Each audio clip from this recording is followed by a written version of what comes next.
All right, welcome. This is Monday, August 12th, and it's our Fast Tracker call, and we have Sue and Janet and LaShonda on here. So I'll catch us up a little bit because Janet, I don't think you were on last time, and LaShonda wasn't either. So we're going through kind of chapter by chapter. This was Julia's suggestion, who's been on this call normally. Get Over Your Damn Self, which is by Romy Newstead. And she's kind of a no BS kind of lady telling about how she built a great business in network marketing. So we are on chapter 5, and I'll just do a quick review because this is like the meat of her book, and I kind of divided it up into 2 weeks. But her title of chapter 5 is How I Talked My Way to 7 Figures and How You Can Too. So she has 14 rules, reach out rules, she calls them. And we covered like the first 8 last time. So let me just real quick, I'll just list them. I won't talk about them, but if you don't have this book, it's really a fun read, and she kind of tells it like it is. So rule number 1, don't be attached to the outcome of any one conversation. Your job is to reach out to a lot of people so that if somebody says no, it's not a big deal. You've got tons more people to talk to. 2 is don't be on the hunt. That kind of goes with it, and she talked about what that means. 3, less is more. In other words, don't tell everything. Just tell enough that they want to hear more, and then send them the information and follow up. 4, be authentic. Be yourself. People will give you verbiage. You'll look to other people and say, oh, if I was just like them. Be yourself. That's the best. Because you are enough, no matter whether you're an introvert, extrovert, whatever. 5, you can't say the wrong thing to the right person. And we hear in this business, you can't say the right thing to the wrong person. So don't worry about being perfect. Yes, we can always get better. But if they're ready, they're going to order no matter how bad you flub it up. And if they're not interested, doesn't matter how perfect you are, they're just not interested right now. Rule number 6, if you find yourself convincing, stop it. So her way of saying that is if you feel like you're just pulling them and trying to get them to respond, sometimes you want to keep following up, but if you're just, going and trying, but what about this, just stop. And maybe they're not ready right now, go on. That goes back to don't be attached to the outcome, right? Rule number 7, listen, really listen. You always hear this in our business. You have 2 ears and 1 mouth. So you should be listening more than talking. That's hard for a lot of us, me included.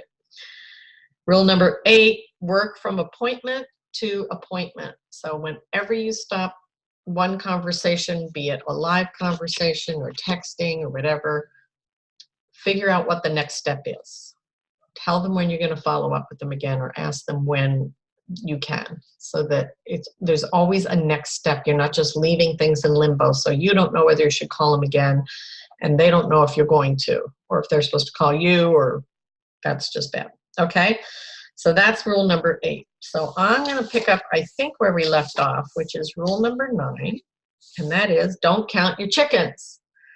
So what she says is, it's really compelling to put that tally mark in the win column before a team member actually enrolls. Now keep in mind, her book is mostly about recruiting team. And we'll talk about that tonight because that's her next rule actually. But don't make that tally mark until they actually sign up or make a purchase.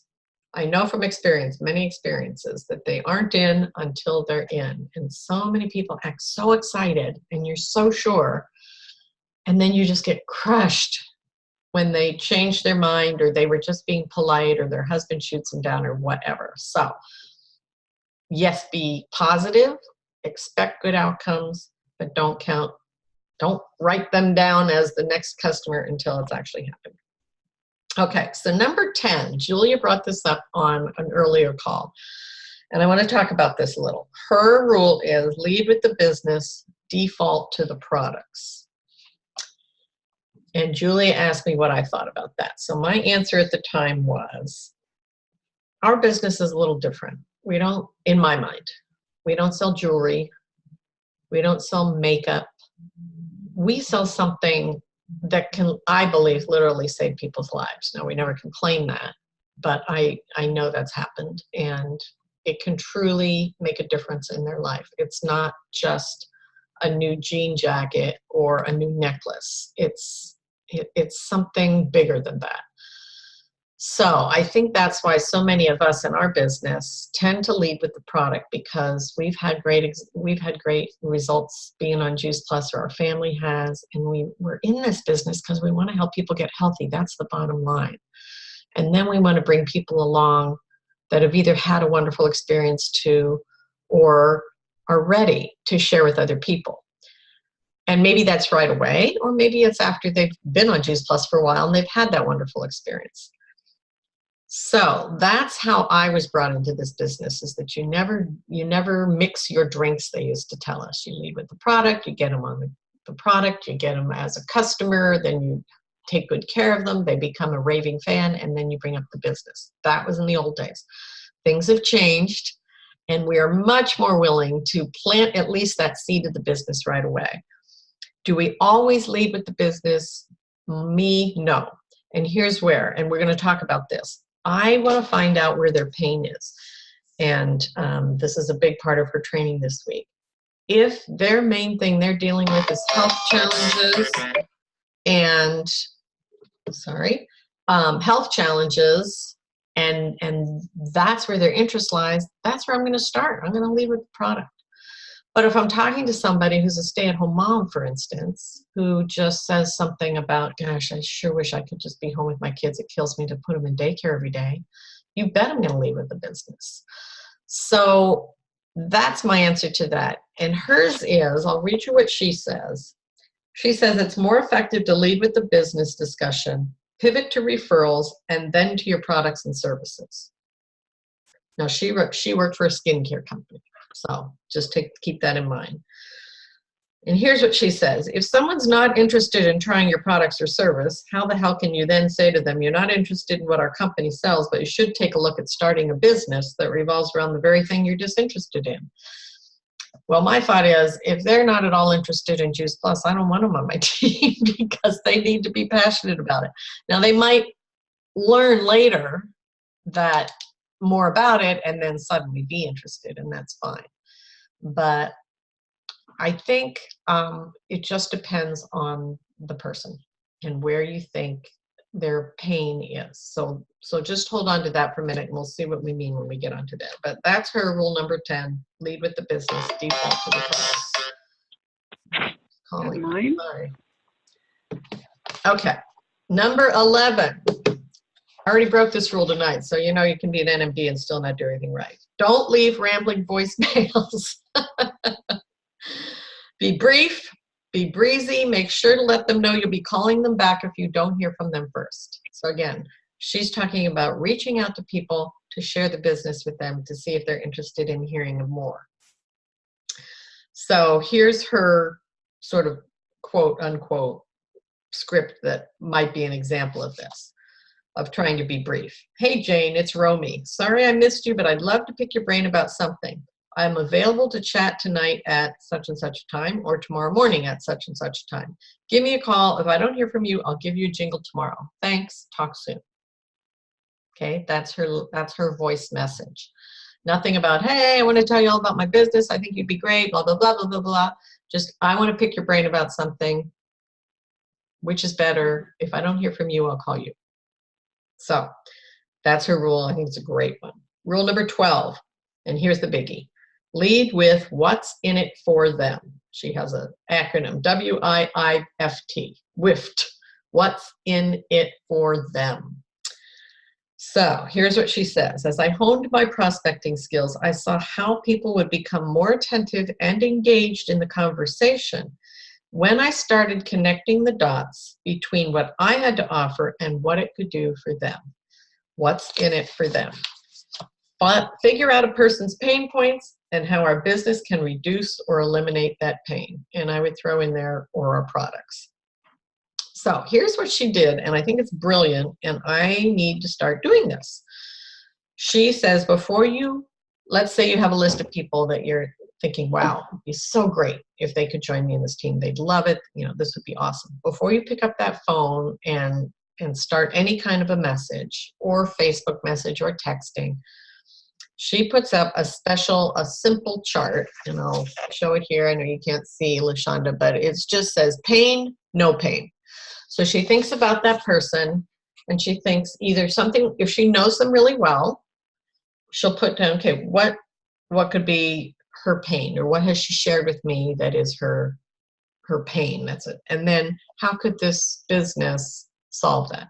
So she gives the example, what if it's a stay-at-home mom who used to be a high-powered corporate chick? You know, she's mentioned that she misses grown-up time, her head's turning to mush. She hates asking her husband if she wants to spend money on shoes, okay? So here's her pain, no pain. She says, misses making her own money, misses time with grown-ups, misses identity outside of wife and mom. Those are the three things that she's gotten from conversations with her friend. So the solution that the business could be is bringing in an income. It's social, collaborative business, and you can have it all as a hands-on mom. You can still be a mom, stay at home with your kids, but still run a business from home in your spare time, okay? So she takes that and she literally writes it out. So she's got that set in her mind. So then when she calls, her situation, her message might be something like this, or what she says on the phone. Hey, Jane, it's Romy. You've been on my mind a lot lately. Do you have a few minutes for me to pick your brain about something? I need about 5 minutes. Is this a good time? Okay, permission. If she says it's not a good time, you book another time. But if she says, sure, what's up? You lead with what's in it for them. Here's what she says. I've been thinking of you a lot because I remember us talking about how you love being there for your kids, but you really miss having something of your own for your sanity, your identity, and your bank account. I thought of you because, have we heard those words before? I'm now working with so many women just like you who are spending part-time hours every week building lucrative businesses of their very own while still being hands-on moms with flexible schedules. They're able to pay for their kids' activities, fill college, vacation funds, and even in some cases replace income from big old corporate careers like the one you had. I have no idea if this would be a good fit for you, but it might be a way for you to have your cake and eat it too. I'd love to tell you what I'm up to. Okay, so she's tied in her whole invitation with those key phrases. I thought of you because I have no idea if this is a good fit for you, but would you be open? Okay, and she asked permission at the beginning. And she worked in that pain, no pain into there. So that's one example that she gives. From there, you continue with some introductory message points about your company, maybe a little personal story, and then you're going to send something for them to look at, okay? See if they're intrigued enough to learn more. All right, so that's an example of somebody that you know pretty well and you know their pain points. Then she talks about something else where somebody, you may not really know them quite as well, but you're guessing that they have certain needs just from what you do know about them. So what she has in this case is, I'd love to tell you what I'm up to, even if it's not for you. I have a feeling you're going to know some people that I could help. Okay, so there's that kind of a third party, hey, it may not be for you, but you know the kind of people I'm looking for. She says, if you haven't talked to the person in a long time, like your Facebook friends, you can get a lot from their posts. So she tells an example of one of her reps who wanted to reach out to an old friend named Lynn. So they both went on to Lynn's Facebook page, scrolled through just to see what they could find. And they saw that she likes to travel. They saw that she likes nice things because she had some killer shoes and some nice jewelry on. They saw that she has a high schooler who might be going to college soon. So they're thinking, okay, well, maybe they have expensive tastes. Maybe they have a kid going to college soon. They're just getting this from Facebook posts. So here's the reach out that she helped her rep say. Lynn, we haven't talked in ages, but I love keeping up with you through your posts. I'm thrilled to see the life has been so good to you. I'd love to pick your brain for my business since I have a feeling you might know some people in Louisville that I could help. I work with lots of women who love earning extra money for travel funds. See, they got the travel in there. Shameless shoe funds, they got the shoes in there, or even to pay for college. Huh.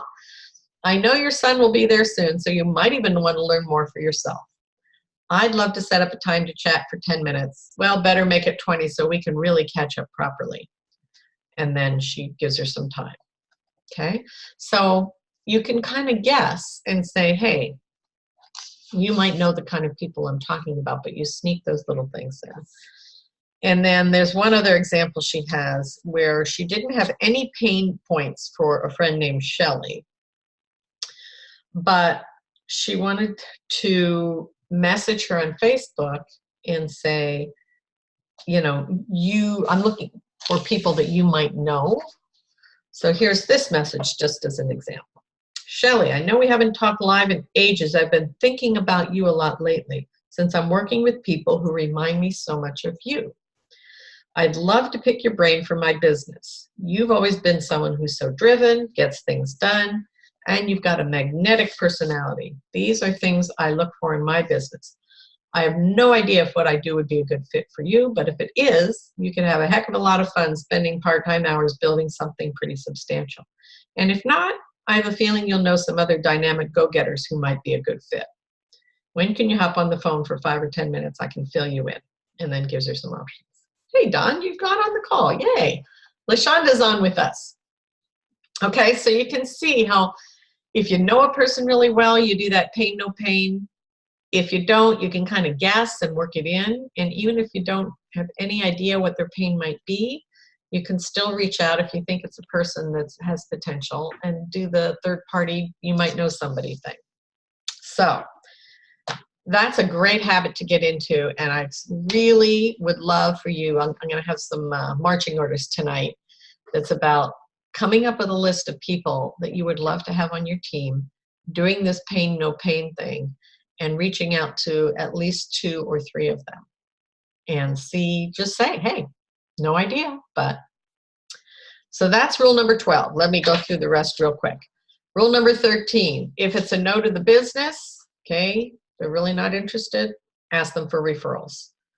You ask for permission to continue, and then you plant the seed that names are going to pop into their head. So it might sound like this.